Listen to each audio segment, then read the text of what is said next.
I remember standing in front of the mirror longer than I should have. Not because I didn't know what to wear, but because nothing felt right. The dress I finally chose was simple: soft cream just below the knees, fitted enough to feel elegant, but not bold enough to draw attention. I adjusted the sleeves twice, then smoothed the fabric over my waist like it might somehow change how I felt inside. Lily, we're going to be late. Adrian's voice came from the hallway, calm, steady, untouched by the quiet storm building in my chest.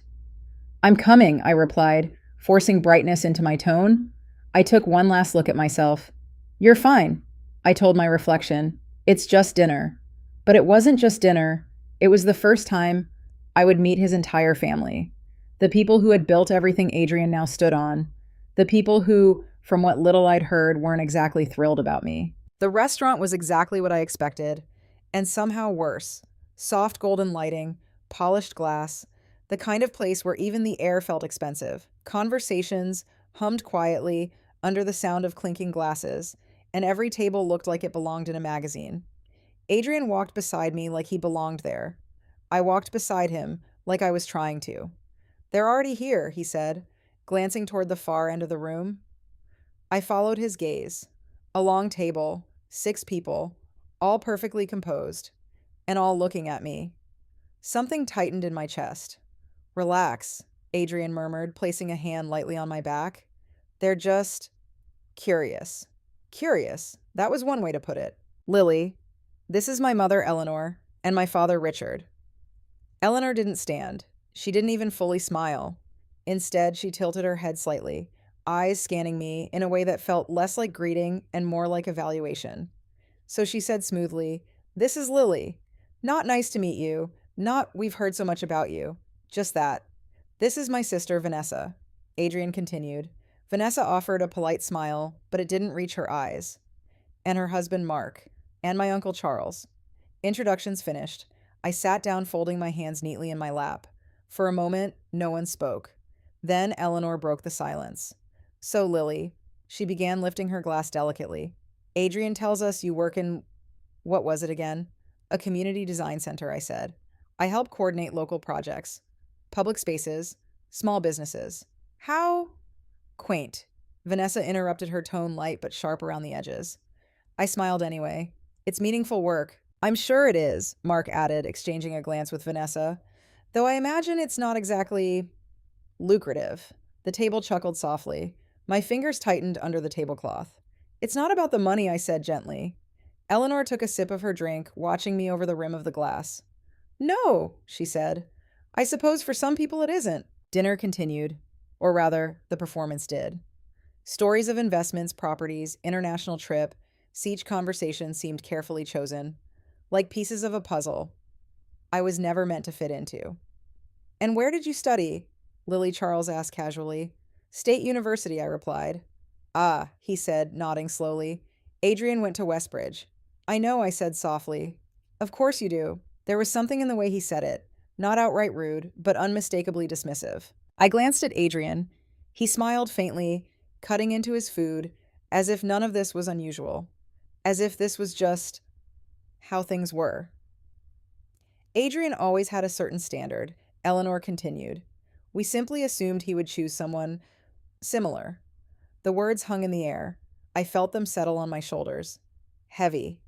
"I didn't realize I needed to meet a standard," I said carefully. Eleanor's smile returned, cool, controlled. "Oh, my dear," she said, "everyone does." Something inside me shifted then. Not loudly, not dramatically, but enough. I straightened slightly in my chair. "I think," I said quietly, "that what matters most is how people treat others." There was a brief pause. Then Vanessa laughed softly. "That's a very idealistic view." "Maybe," I said. "But it's worked for me." "Has it?" Mark asked, raising an eyebrow. I met his gaze. "Yes," I said. The waiter approached, refilling glasses, momentarily breaking the tension. I exhaled slowly. Just get through the night, I told myself. Just smile. Just survive. But as I sat there listening to their polished voices and measured judgments, my mind drifted unexpectedly to somewhere else. A small cafe, a rainy afternoon, and a man sitting alone at a corner table staring at a bill he clearly couldn't pay. I hadn't thought much of it at the time. Just a quiet moment. A simple choice. I helped him. That was it. No one clapped. No one noticed. And yet, it felt more real than anything in this room. Lily. I blinked, snapping back. Yes, Eleanor was watching me again. You seem distracted. Just thinking, I said. I hesitated, then smiled faintly. About what actually matters. No one responded, but for the first time that evening, I didn't feel small. Just out of place. And maybe, just maybe, that wasn't the same thing. If there's one thing I learned that night, it's this. People don't always need to raise their voices to make you feel small. Sometimes all it takes is a smile. The kind Eleanor gave me wasn't unkind. That was the problem. It was perfectly shaped, polished, controlled, practiced over years of social dinners and important conversations. But behind it, there was something else, something colder, measured. Like she had already decided who I was before I even sat down. And now she was just confirming it. So, Lily, Vanessa said, swirling the amber liquid in her glass, Adrian mentioned, you've never been to this restaurant before. Her tone was light, almost conversational. But there was a quiet spotlight in it. I could feel everyone listening. No, I said, keeping my voice steady. It's my first time. Oh, she replied, eyebrows lifting just slightly. You'll love it. They fly in their ingredients daily. From everywhere, Mark added, leaning back in his chair. Italy, Japan, sometimes even smaller regions most people haven't heard of. I nodded politely. It sounds impressive. It is, Eleanor said, though I suppose you get used to it after a while. Used to it. The phrase landed gently, but it echoed louder than it should have. The waiter returned, presenting menus that looked more like small books than something meant for ordering food. I opened mine carefully. No prices. Of course. I swallowed quietly. Order whatever you like, Adrian murmured beside me. I glanced at him, offering a small smile. Thanks. But even as I scanned the menu, I was aware of their eyes. Not all of them, but enough. Watching, waiting. What do you usually eat at places like this? Vanessa asked casually. I looked up. Honestly, I don't go to places like this often. There it was.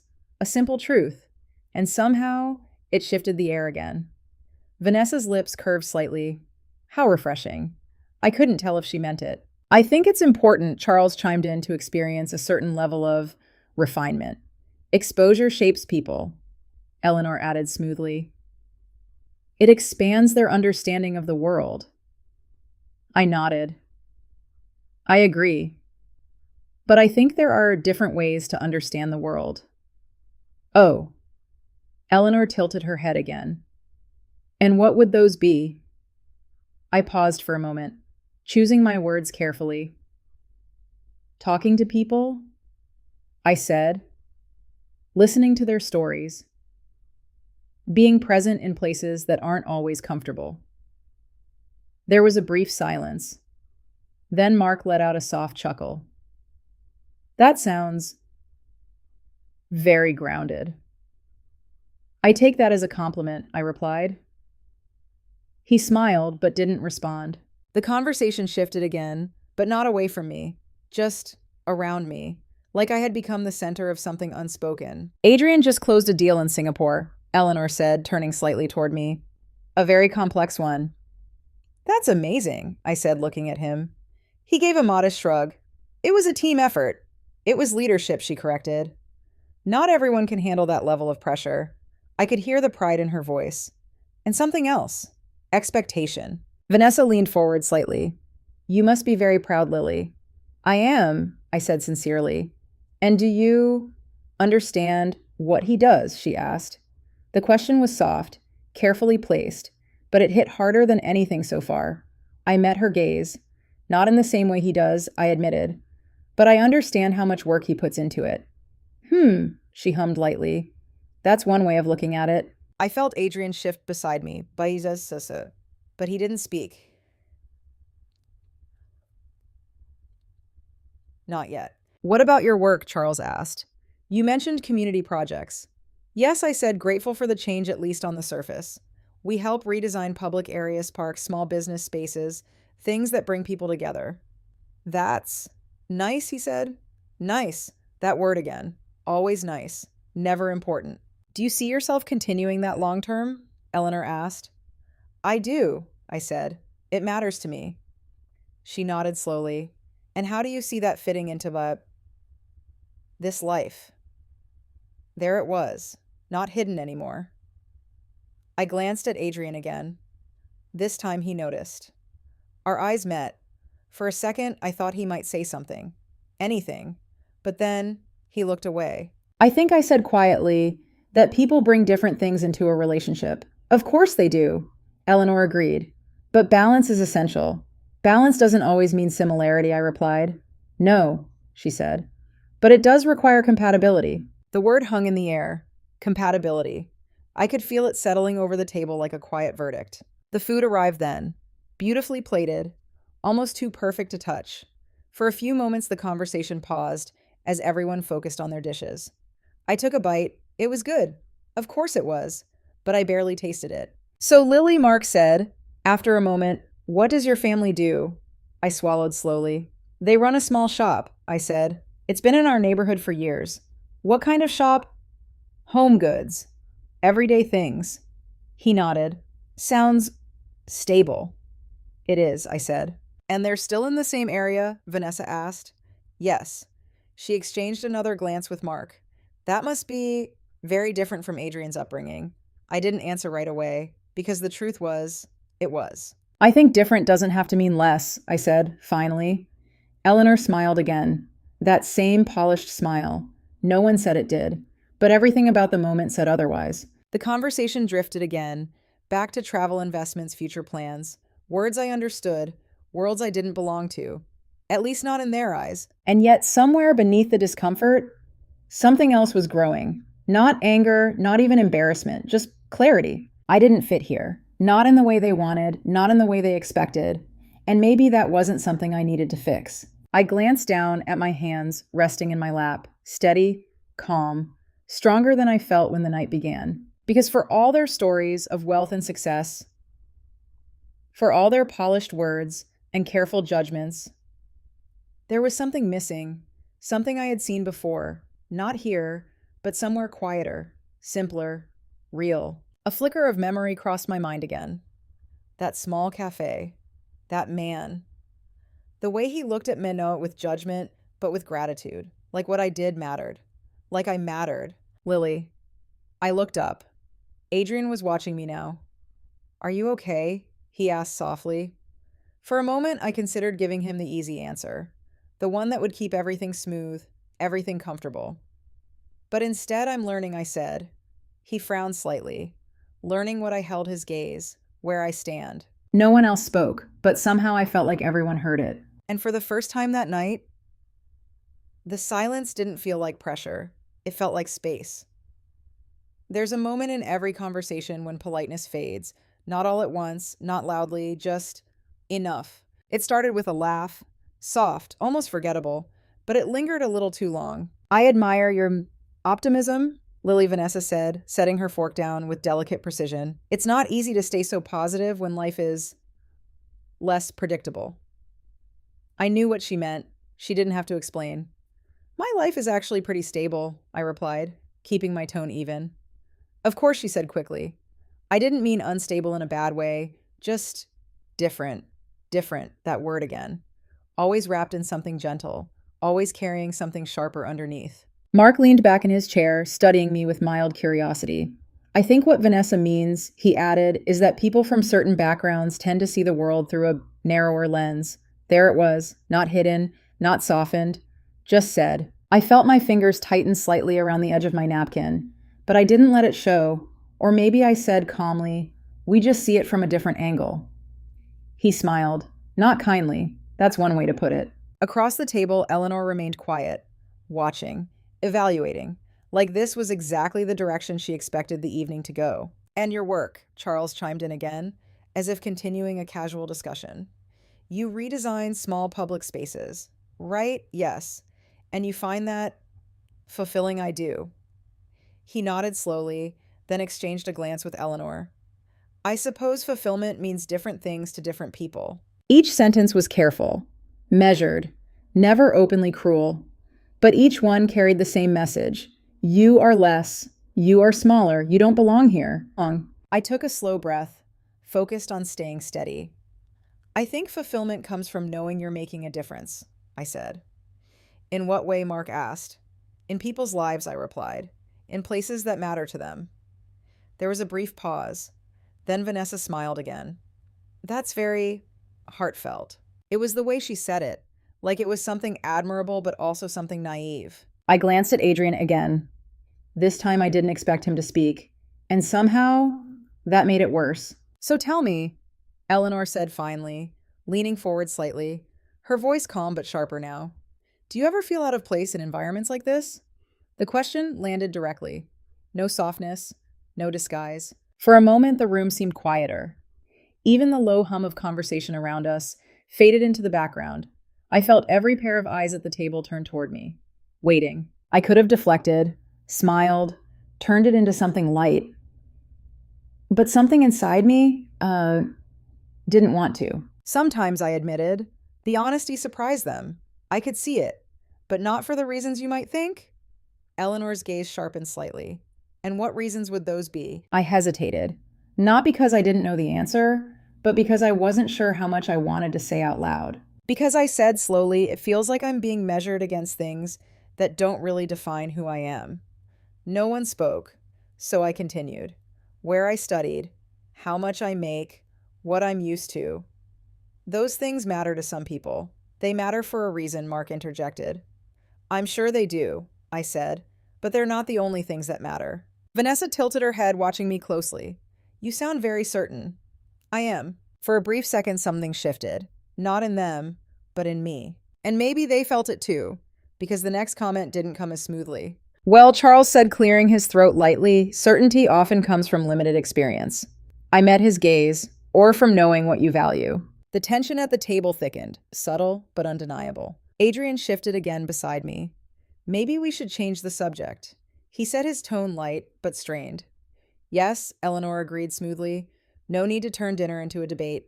A debate. That's what this was to them, an intellectual exercise, not something that actually touched me. But it did, more than I wanted to admit, because no matter how calm I sounded, no matter how steady I tried to be, each comment left something behind. A small crack, a quiet doubt. Was I out of place? Did I really understand the world Adrian lived in? Would I always be the one trying to catch up? I pushed the thoughts down, focused on my breathing, on the weight of the fork in my hand, on anything that felt real. And your parents, Vanessa said after a moment, as if picking up where they left off, are they excited about the engagement? Yes, I said. They are. They must be, she replied. It's quite a step up. This time I felt it, not just the words, but the intention behind them. A step up. I looked at her, really looked at her, at the perfect makeup, the effortless confidence, the certainty that her world was the standard. And for the first time that night, I didn't feel intimidated. I don't see it that way, I said. Her smile faltered slightly. No, I repeated. I see it as two people choosing each other. Silence, not long, but long enough. Mark exhaled softly. That's a very romantic way to look at it. I think it's a realistic one, I said. Eleanor set her glass down carefully. You'll find, she said, her tone cooler, now that reality tends to be more complex than that. Maybe, I replied, but I don't think it has to be less honest. Another pause, heavier this time. And then, like a ripple through still water, the conversation moved on again. But something had changed. They weren't just observing me anymore. They were testing me, pushing, looking for the exact point where I would break. And I could feel it, with every word, every glance, every carefully placed comment. They were waiting for me to prove them right. I lowered my gaze briefly, not in defeat, but in thought, because the truth was they were getting to me, little by little. Not enough to make me snap, not enough to make me leave, but enough to make me question. And sometimes that's more powerful than anything said out loud. I took a slow breath, lifted my head again, and forced myself to stay present, because no matter what they thought, no matter what they implied, I wasn't going to disappear. Not tonight. There's something worse than being judged. Worse than the subtle smiles, the careful words, the quiet comparisons. It's being judged, and realizing the one person who should stand beside you chooses not to. I didn't notice it all at once, not in a single moment, but slowly, like a pattern forming where there used to be doubt. Every time a comment landed, Adrian shifted, not toward me, but away. When Vanessa made another remark about lifestyle adjustments, he reached for his glass.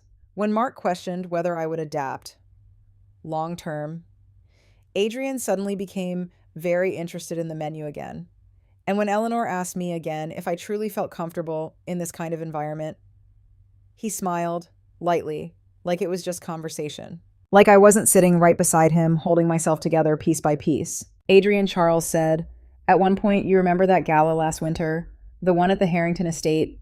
Adrian nodded quickly. "Of course. You brought someone with you then, didn't you?" There was a flicker of hesitation, just for a second. Then Adrian chuckled softly. "Yeah, that was a while ago. A very different fit," Charles added almost absent-mindedly. I felt the shift immediately, not loud, but sharp. Vanessa leaned forward slightly. She was lovely, she said, very poised. Eleanor didn't interrupt, didn't redirect. She just watched me. And Adrian, he exhaled quietly. It wasn't serious, he said. No denial, no correction, just distance. I kept my expression steady, but something inside me tightened. "That's not the point," Vanessa replied gently. "It's just interesting how different people fit into different worlds. Different. Again, always different." I glanced at Adrian, waiting, hoping, just once for him to say something that would make this stop. But he didn't. Instead, he turned slightly toward me, offering a small, almost apologetic smile. "They're just talking," he murmured under his breath. "Just talking?" I nodded faintly. Because what else could I do? Call it out, make a scene, prove them right in a different way. So I stayed quiet. And that's when I realized something. It wasn't their words that were breaking me, it was his silence. Because their judgment was expected, predictable, almost rehearsed. But Adrian, he was the unknown, the one variable I thought would be on my side. And he wasn't. "Lily," Eleanor said, her voice pulling me back again. "You've been very composed tonight." I looked up. "Thank you." "It's admirable," she continued. "Not everyone handles discomfort so gracefully." There it was. Acknowledgement, but not kindness. "I think people learn to handle what they have to," I replied. She studied me for a moment, then nodded slowly. "Yes," she said, "they do." The conversation moved on again. But I didn't follow it this time, not fully, because my attention kept drifting back not to what was being said, but to what wasn't. The spaces between words, the pauses where Adrian could have spoken, should have spoken, and didn't. At one point, Mark brought up travel again. "Adrian, you're heading to Zurich next month, right?" "Yeah," he said, "just for a few days." "You should bring Lily," Vanessa added, smiling lightly. "It would be a valuable experience." I waited for him to respond, to include me, to make it feel like a shared life, but instead, "We'll see," Adrian said. "We'll see." 2 words. So small, so harmless.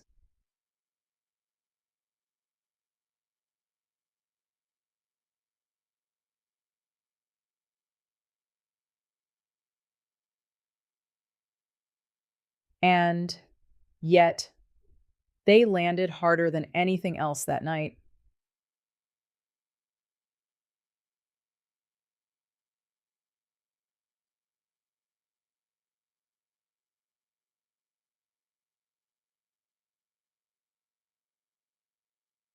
Because they didn't just reflect hesitation, they reflected uncertainty about me, about us. I felt my chest tighten again, but this time I didn't push it away. I let it sit there, heavy, unavoidable, because maybe I needed to feel it, to understand it.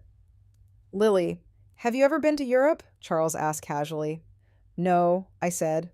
"Oh," he replied. "Well, it's quite an eye-opener. I've heard." Vanessa smiled again. "You'd love it, though it can be overwhelming at first." I almost laughed, not because it was funny, but because I finally understood.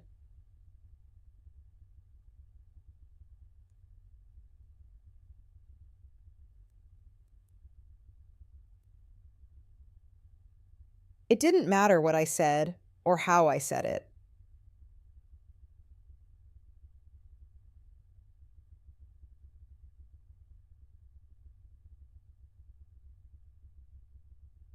To them, I would always be the one catching up, the one learning, the one being introduced to a world they believed I didn't belong in. And Adrian, whether he meant to or not, was letting them believe it. I looked down at my hands again. Still steady, still calm. But something had changed. The nervousness from earlier gone. the need to impress them fading. In its place was something quieter, clearer, a realization I couldn't ignore anymore.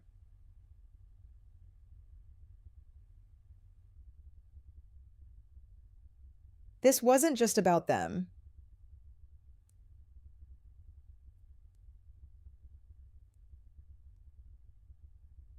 Was about him, about the way he chose comfort over truth, silence over support, ease over honesty, and what that meant for me. I lifted my gaze slowly, looking at him not as the man I loved, but as the man sitting beside me now.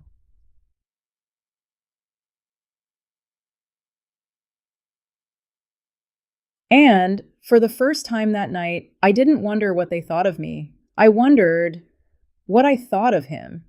The answer didn't come right away, but the question stayed, and somehow that mattered more. There's a strange thing about uncomfortable moments.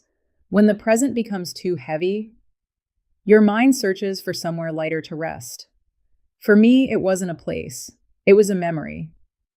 The voices at the table blurred into a soft, hum-polished laughter, quiet clinks of glass conversations that circled around things that suddenly felt far away from me. I was still sitting there, still nodding when appropriate, and still holding my posture like it mattered. But inside, I had already stepped away.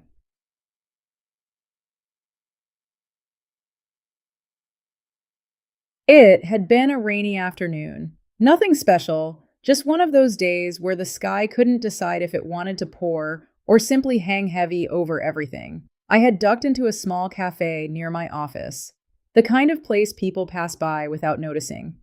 No elegant lighting, no imported ingredients, just warmth and the soft sound of cups being set down on wooden tables.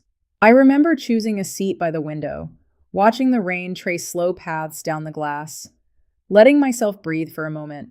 That's when I noticed him. He was sitting alone in the corner. Not old exactly, but tired. The kind of tired that doesn't come from a long day, but from something deeper, something quieter. There was a cup of coffee in front of him, untouched, and a small receipt placed carefully beside it. At first, I didn't think much of it. People sit alone all the time. People get lost in their thoughts.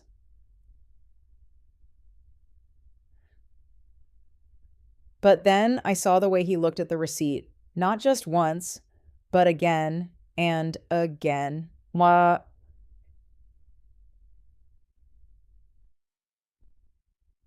There was something in that look, not frustration, not even embarrassment,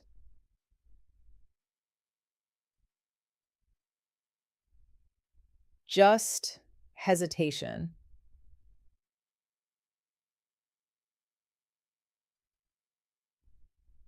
Like he was trying to decide something that shouldn't have been difficult.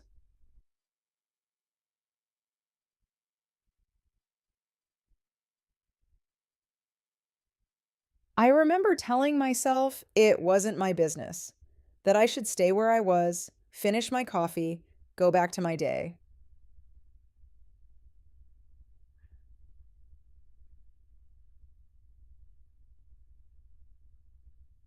And for a few minutes, I did exactly that. But every time I looked up, he was still there, still staring at that small piece of paper like it carried more weight than it should. Sa- sa- sa-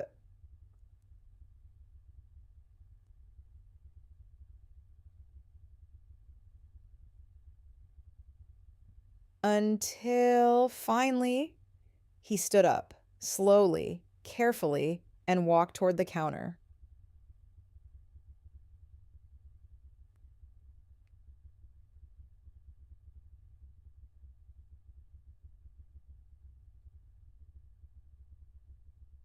I don't know what made me move. Maybe it was instinct. Maybe it was something else. But before I could overthink it, I was already on my feet.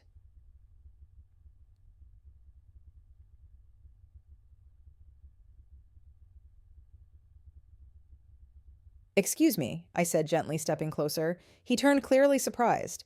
Yes, his voice was polite, but cautious. I I hesitated for a second. I couldn't help but notice you seemed a little unsure. A faint line appeared between his brows. I'm fine, he said quickly. Of course he did. I nodded. I'm sure you are. A pause. Then I added softer this time. But if you need a little help today, it's okay. For a moment, he just looked at me, like he was trying to understand why I would say something like that. Why a stranger would step into a moment that wasn't hers.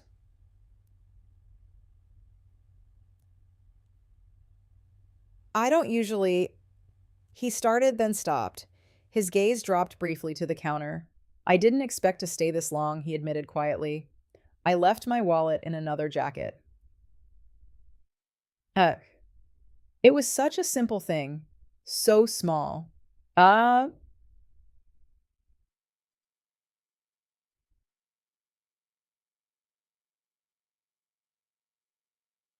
and yet, the way he said it carried something heavier.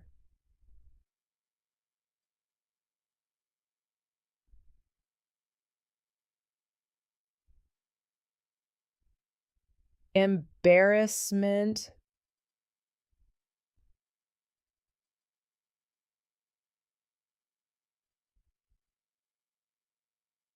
I smiled gently. It happens, I said. Before he could respond, I turned slightly toward the barista. I've got this, I added. Shaylo.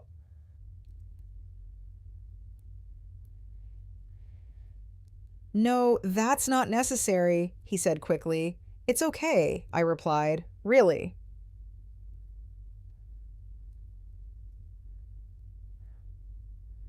He hesitated again, longer this time. Then slowly, he nodded.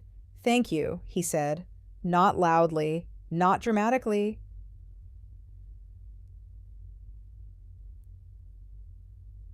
but sincerely.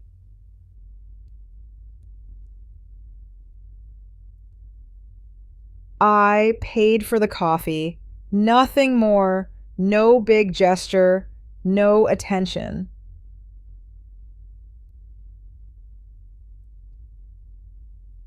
Just a quiet moment.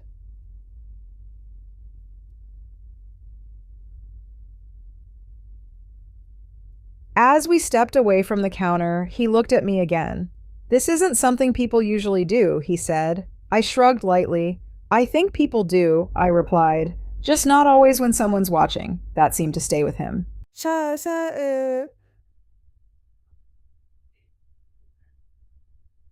What's your name? He asked.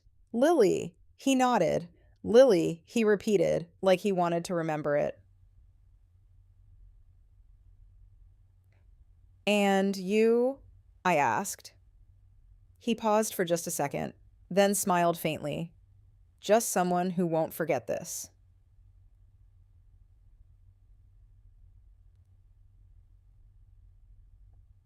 I laughed softly. It was just coffee. He shook his head. No, he said. It wasn't. We didn't talk much after that. Didn't exchange numbers. Didn't turn it into anything bigger than it was. Just two people crossing paths for a moment, and then moving on. I went back to my table, finished my drink, and eventually left. By the next day, I had almost forgotten about it. Not because it didn't matter, but because it didn't feel like something that needed to be remembered. It was just natural. Kindness doesn't always ask to be held onto. Sometimes it simply exists, and that's enough. Lily.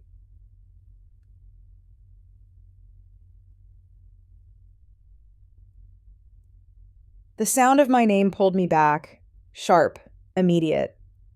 The restaurant returned all at once. The light, the voices, the table. Adrian was looking at me again. You spaced out, he said quietly. Just for a moment, I replied. Eleanor watched me carefully. You seem to drift away often, she noted. I met her gaze, not defensive, not uncomfortable, just calm. I think sometimes I said it helps to remember what feels real. Vanessa tilted her head slightly. And what feels real to you?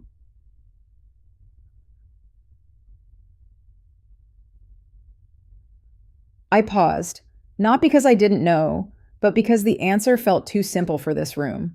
Moments where people don't expect anything from you, I said, where they're just honest.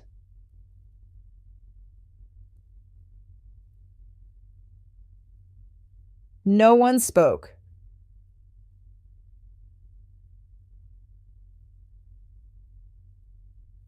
But I could feel it again. That quiet tension, that unspoken difference between their world and mine.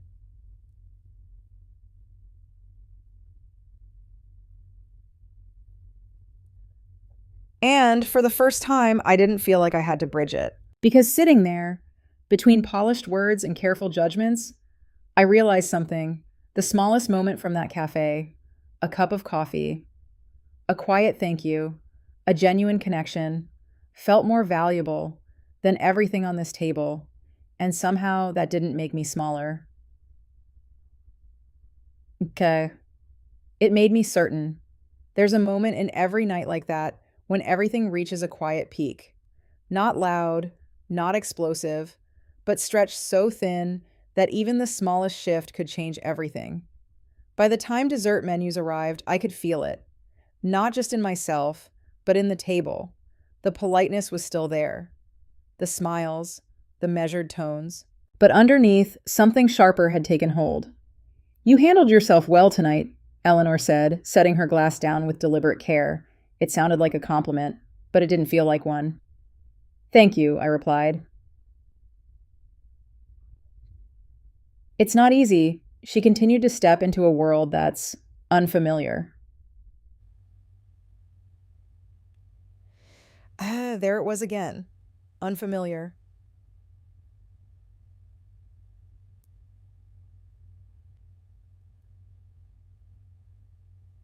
I didn't answer right away because for the first time I wasn't trying to respond to her.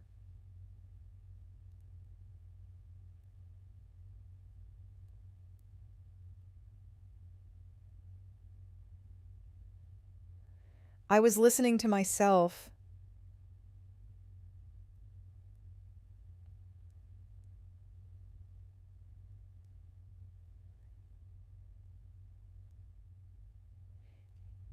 Something inside me had gone very still. I think I said slowly, every place feels unfamiliar when people decide you don't belong before you even arrive. Silence, not the polite kind, the real kind. Vanessa shifted slightly in her seat. Mark cleared his throat. Charles looked down at his plate.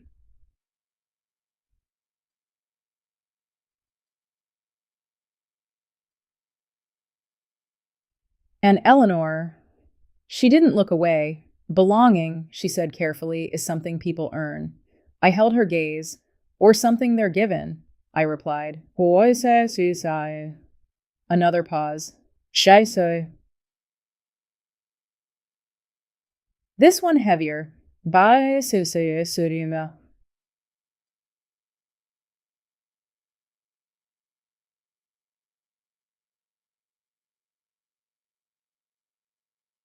And, beside me, Adrian didn't move, didn't speak, didn't step in. That was the moment. The exact moment I stopped waiting for him to. I exhaled slowly, not in frustration, not in defeat, but in clarity. Because I finally understood something I hadn't wanted to admit all night. My daddy.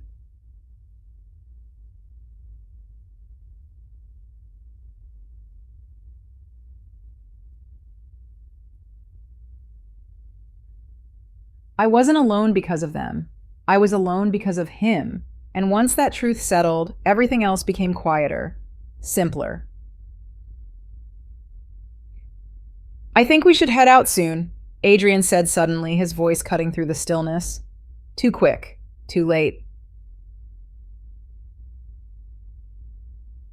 Already, Vanessa asked, raising an eyebrow. Dessert hasn't even arrived. We have an early morning, he replied. The word sounded different now.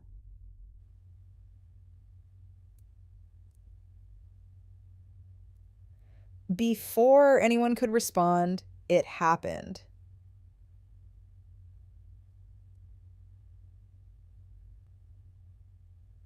The sound of the restaurant doors opening, soft, almost unnoticeable, And yet, something about it pulled my attention immediately.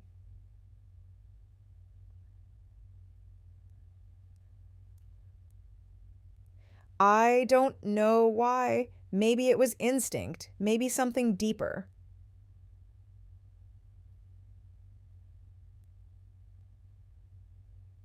But I turned.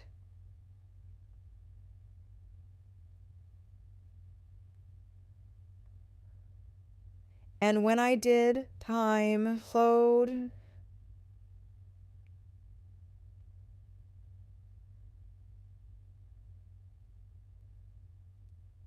At first, I didn't recognize him, not fully.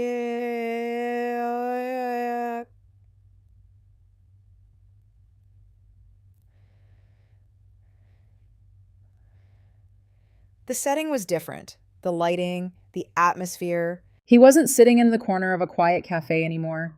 He was standing at the entrance of one of the most elegant restaurants I had ever seen. Composed, confident, calm. But then he stepped forward, and something in his expression, something familiar clicked into place. The way he looked around the room, not with hesitation, but with awareness.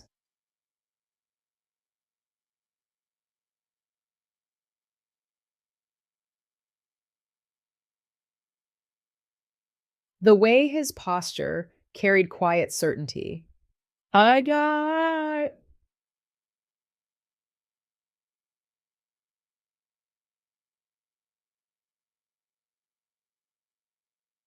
And then his eyes moved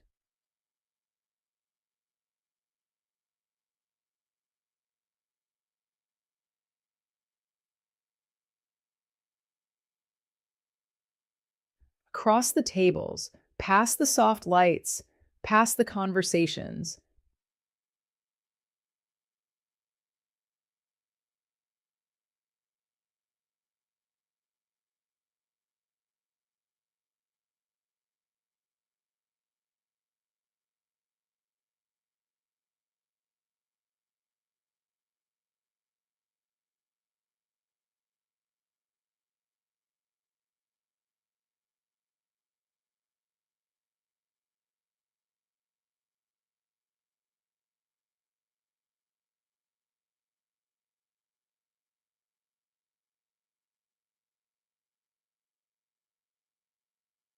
Let me show you.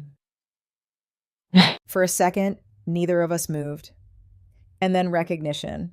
Not loud, not dramatic, just real. His expression softened, not into surprise, but into something warmer, something certain. And before I could process it, he started walking toward us. I felt it immediately. The shift, not just in me, but at the table. Vanessa straightened slightly. Mark's posture changed. Even Eleanor's gaze flickered, just for a moment, because this wasn't someone who looked uncertain or out of place.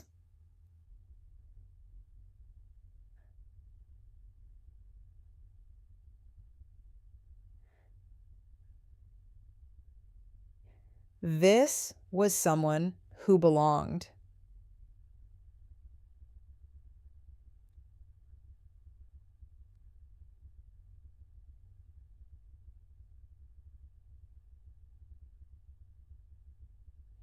And somehow he was walking straight toward me.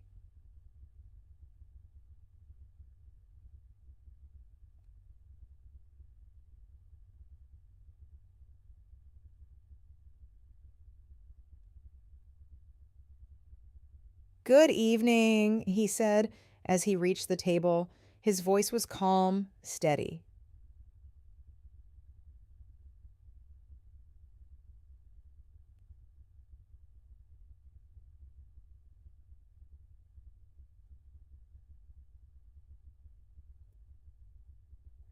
But there was something in it, something that didn't match the polite tones I had been hearing all night.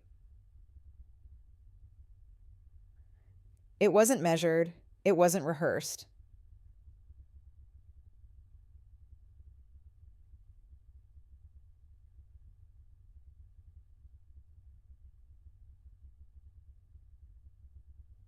It was genuine.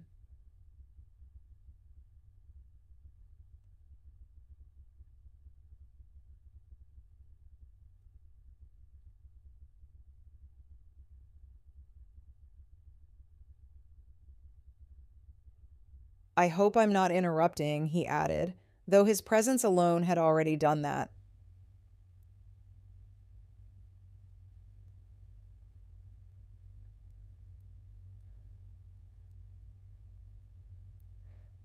No one responded immediately.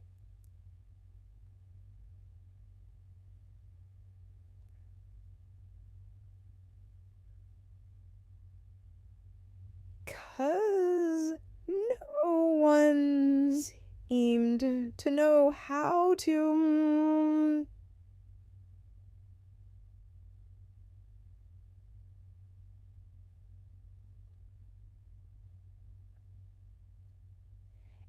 Then he looked at me, fully, directly.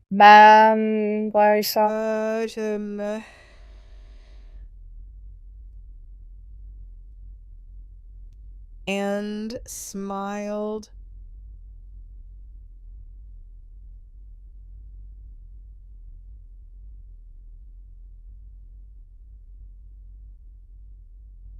Not the kind of smile I had been surrounded by all evening.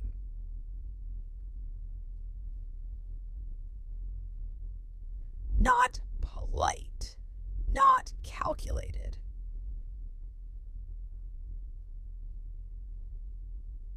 Real.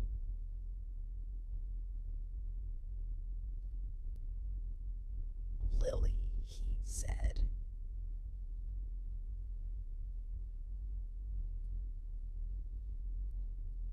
My name.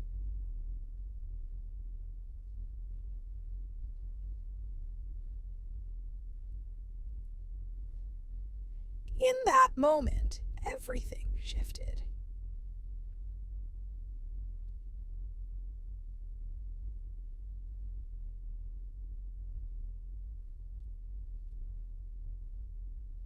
Because suddenly I wasn't the outsider at the table anymore. I was someone being recognized, seen.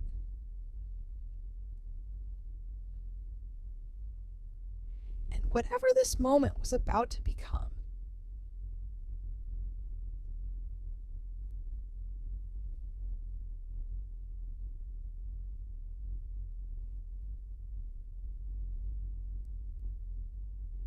I knew one thing.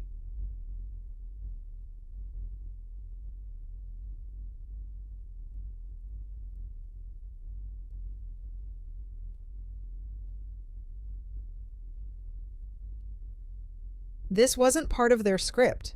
There are moments that don't need volume to change everything. They don't arrive with grand gestures or dramatic declarations.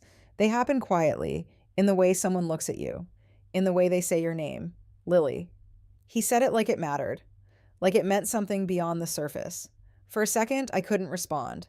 Not because I didn't recognize him anymore, but because I finally did, completely. The man from the cafe, the same calm presence, the same steady voice, but now everything around him was different.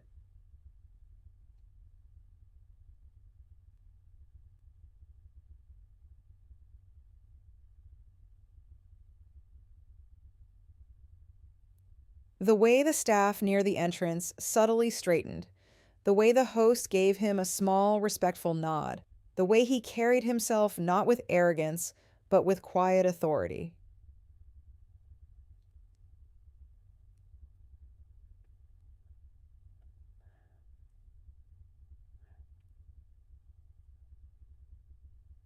It wasn't loud, but it was unmistakable. Yes, I said softly, standing almost without realizing it.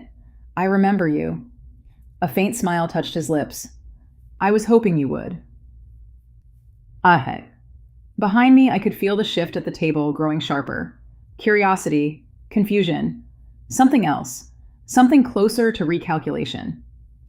I didn't expect to see you here, I added. Neither did I, he replied, but I'm glad I did. He turned slightly, then acknowledging the others at the table with a polite nod. Good evening. E- Good evening. Eleanor responded, her tone immediately more refined, more careful than before. Do we know each other? She asked. Iafyan. He didn't answer right away. Instead, his attention returned to me, and in that moment, it felt like the rest of the room faded again. I never properly thanked you, he said. A quiet ripple passed through the table. For what Vanessa asked lightly, though there was a new edge beneath her voice. He glanced toward her briefly, then back to me. For your kindness, he said simply. I shook my head gently. It was nothing. He smiled again, but this time there was something firmer in it. No, he said, it wasn't. The words landed differently here than they had in the cafe. Heavier, clearer. I was having a difficult day. He continued, his voice calm but steady. And you helped without asking for anything in return. That's not something people forget.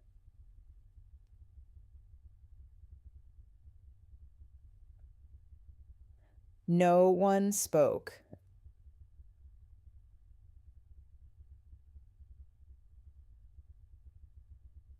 Because now they were listening, really listening.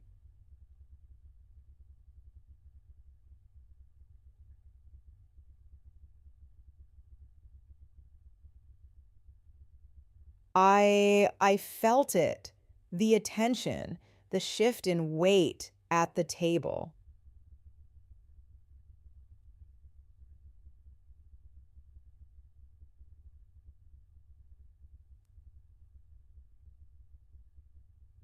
It was just a cup of coffee, I said quietly.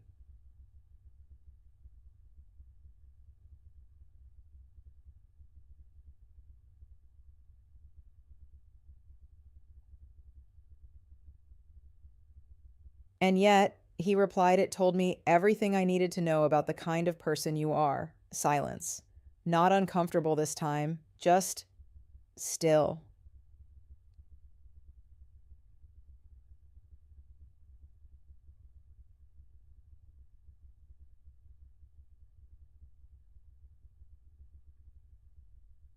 Eleanor's posture changed slightly, subtle, but noticeable.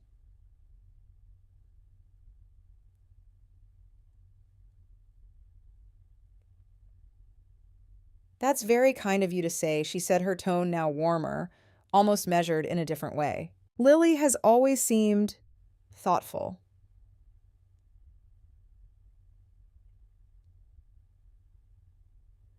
Always.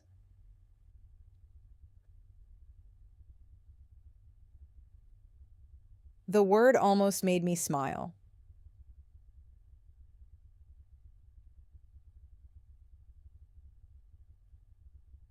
Because just minutes ago, thoughtful had been replaced with naive, different, unfamiliar.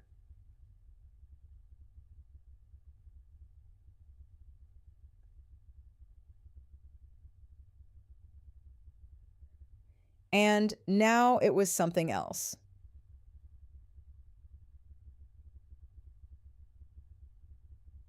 Something valuable.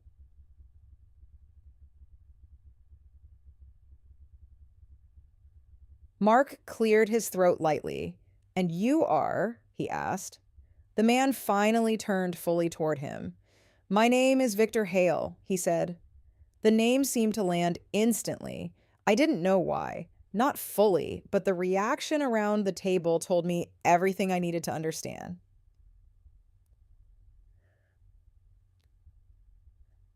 Vanessa's expression shifted first, recognition, then surprise. Charles straightened slightly in his seat. Mark's casual posture disappeared. And Eleanor, for the first time that night, looked uncertain. Of course, she said.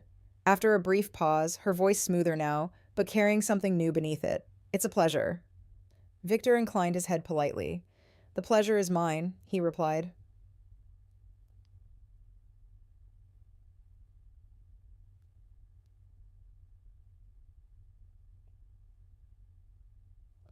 But his attention didn't stay on them.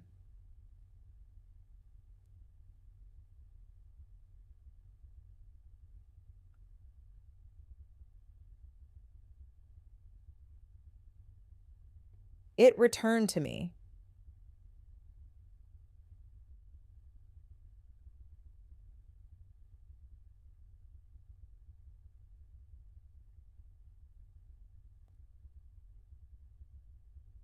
Somehow, that mattered more than anything else happening at that table. I didn't realize you were engaged, he said.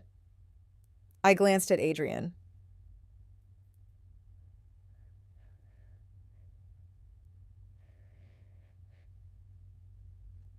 He was watching Victor now, really watching him.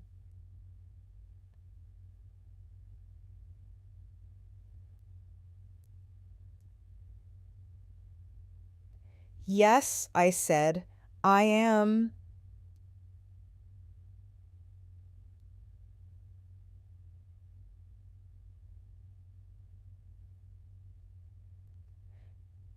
Victor nodded, slowly.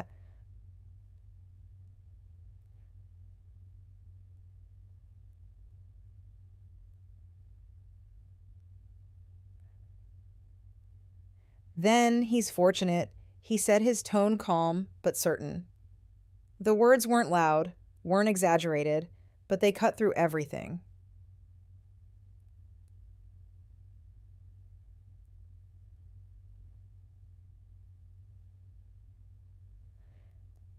Because for the first time that night, someone wasn't questioning my place.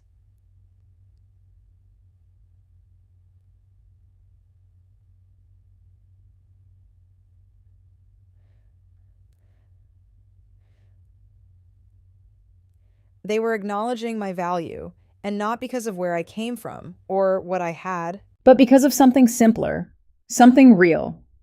Thank you, I said softly.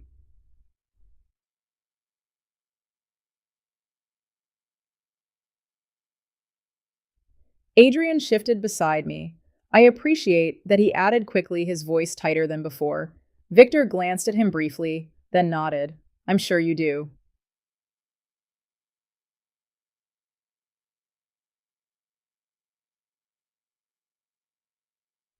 There was no tension in his tone, no challenge.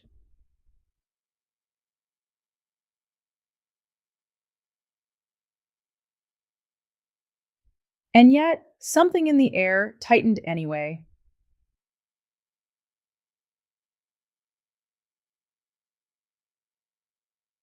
Because now the balance had changed.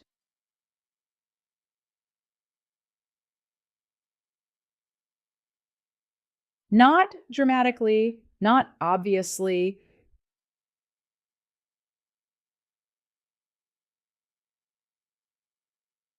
but enough. The same people who had been quietly dismantling me moments ago were now choosing their words more carefully, sitting a little straighter, listening a little closer.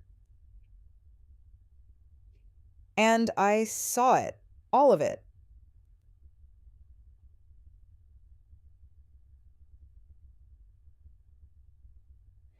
The adjustment, the recalibration.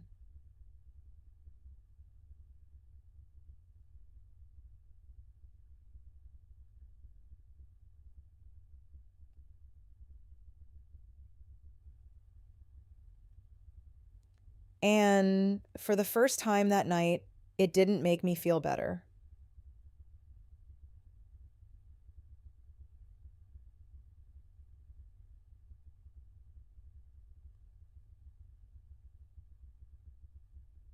It made me see things more clearly.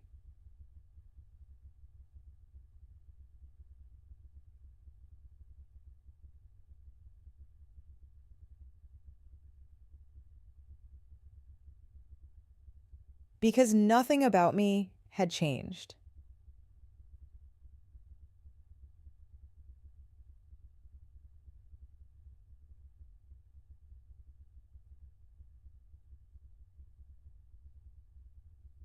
Not my background, not my work, not my place at this table. The only difference was who had recognized me. And suddenly, That recognition mattered to them. Victor stepped back slightly. I won't interrupt your evening any further, he said. I just wanted to say thank you.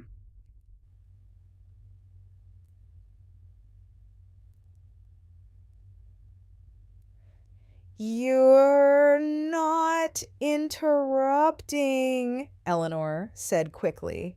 Please join us if you'd like.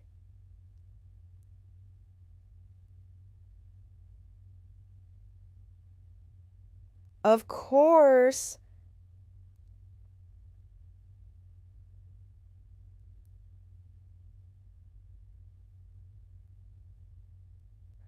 The invitation came easily now.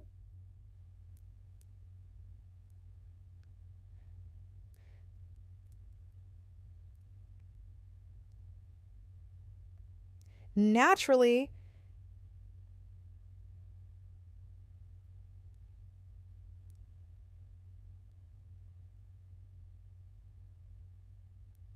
like it had always been there.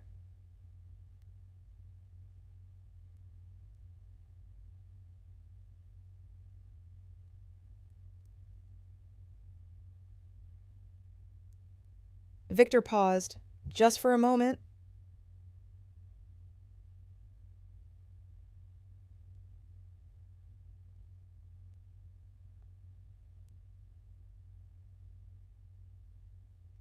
Then he looked at me.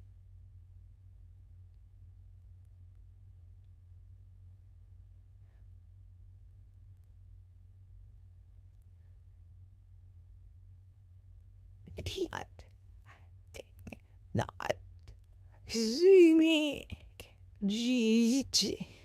acknowledging. In that look, I understood something. This wasn't about proving anything. Not to them, not anymore. I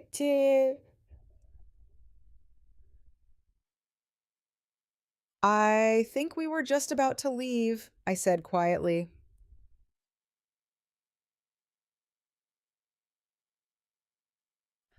The words surprised even me.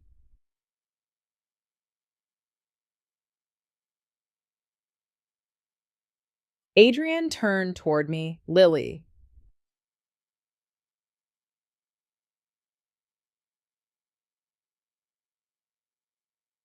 But I shook my head slightly.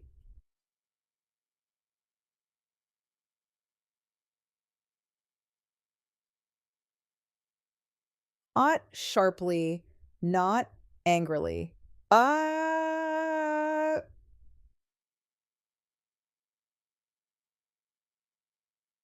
Just certain. Well,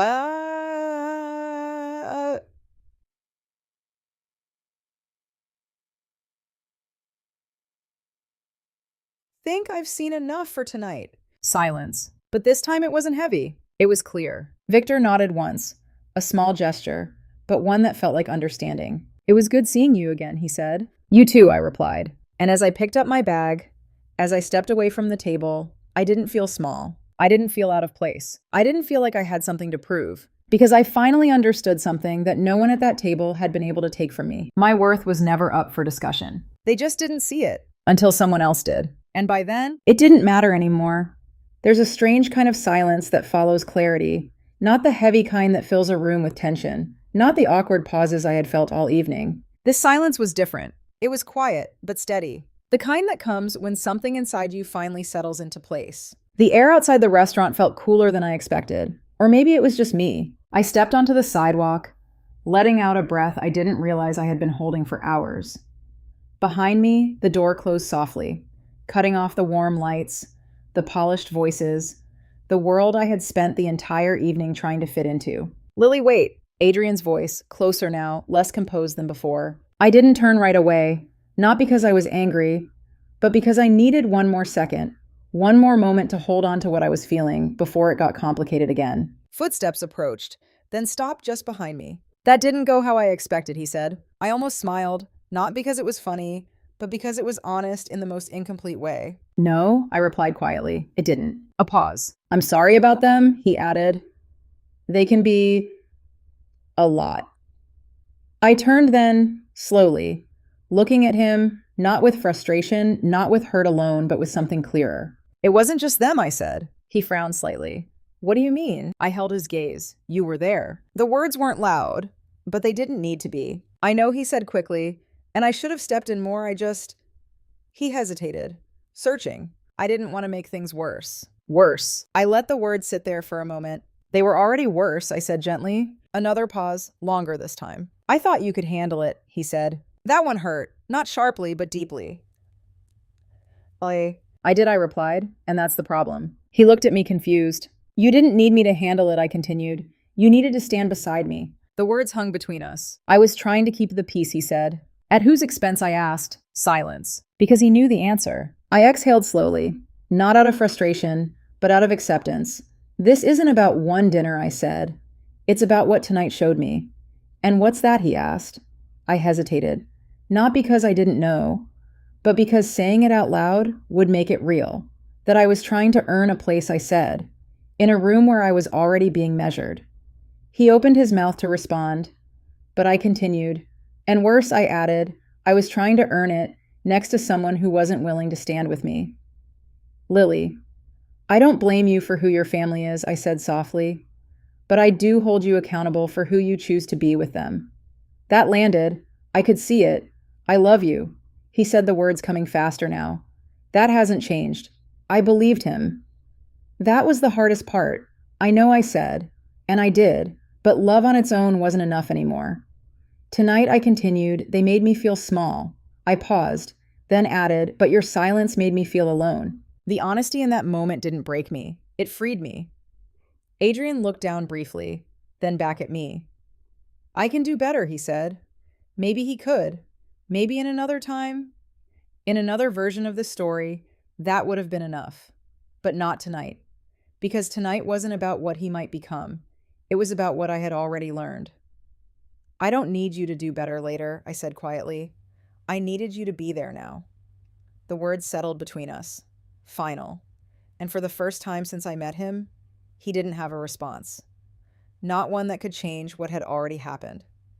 A soft breeze moved past us, carrying the distant sounds of the city. Life going on, unbothered, unchanged. I adjusted my grip on my bag. Not nervously, just naturally. I think this is where we stop, I said.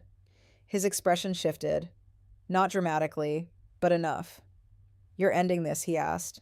I nodded. Yes. Another silence. Not heavy, not painful, just real. I didn't expect this, he said. I didn't either, I replied. And that was the truth.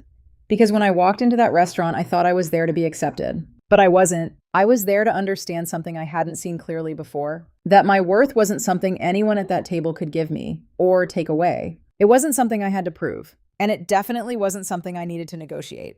I hope you find what you're looking for, Adrian said after a moment. I smiled faintly, not out of politeness, but out of something gentler. I think I already did, I said. He nodded slowly. And then there was nothing left to say. I walked away without looking back. Not because I was trying to be strong, not because I didn't care, but because for the first time I didn't need to. The night air felt different now, lighter, clearer. Each step felt steady, certain. And somewhere in the distance, I caught a glimpse of the restaurant's entrance again. For a brief moment, I thought of Victor, of the way he said my name, of the way he saw me without needing anything else.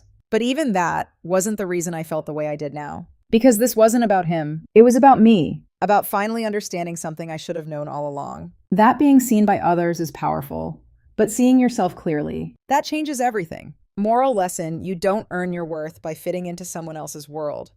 And you don't lose it when others fail to see it. The right place, the right people won't make you feel like you have to prove who you are. And sometimes the strongest thing you can do is walk away from the table where your value is being questioned and choose yourself instead.